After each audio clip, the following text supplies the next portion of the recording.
सद्गुरू श्री ब्रह्मचैतन्य महाराज गोंदवलेकर यांचं प्रवचन 28 एप्रिल. खरी तळमळ लागली म्हणजे संत भेटतो. असंतांची आवड नाहीशी होईल तेव्हा संत हवासा वाटेल. विषय आपल्याला त्रास देतात पण ते सोडावे कसे हे समजत नाही. जंगलात सापडलेल्या माणसाप्रमाणे आपले झाले आहे.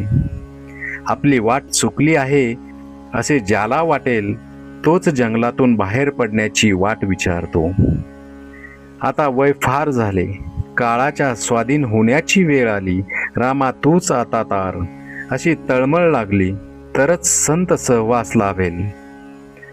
सत्संगत हवी असे आपण म्हणतो खरे, पण मागतो मात्र असत. मग आपल्याला सत्संगत कशी मिळेल? स्वतःला कसे विसरावे हे कळण्याकरताच संतांना शरण जावे. आपले विस्मरण म्हणजे भगवंताचे स्मरण. वडील दूर आहेत, त्यांचे पत्र नाही म्हणून काळजी करतो, पण जन्मापासून भगवंत दूर आहे त्याची तळमळ का लागू नये?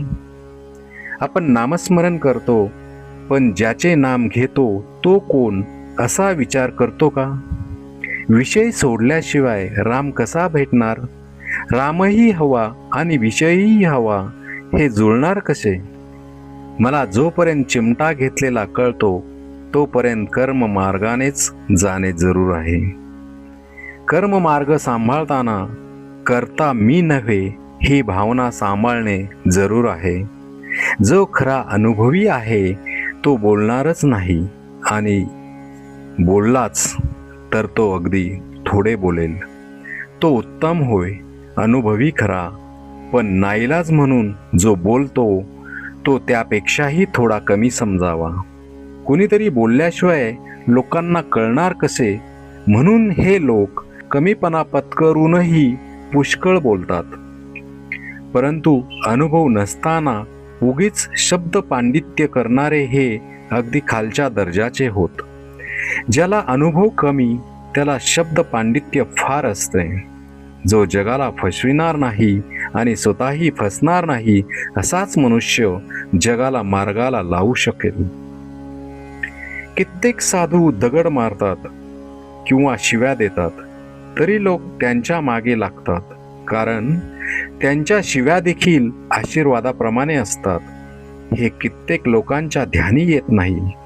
एखादा मुलगा बापाला म्हणू लागला की मी इतका जवळचा पण मला मिळतो मार, आणि तो लांबचा पोर त्याचे मात्र लाड, पण तो मारच आपल्या हितासाठी असतो हे त्याला नाही समजत. साधूच्या बोलण्यामध्ये किंवा मारण्यामध्ये सुद्धा दुष्ट बुद्धी नसते. संत जे काही बोलतील ते जगाच्या कल्याणाकरताच असते. संत निस्वार्थी असतात, ते तळमळीने सांगतात. त्यावर आपण श्रद्धा ठेवली पाहिजे. संतांच्या सांगण्याचा खरा अर्थ आचरणानेच कळेल. संतांच्या संगतीत आपण गेलो की आपले कर्तव्य संपले. श्रीराम जय राम, जय जय राम.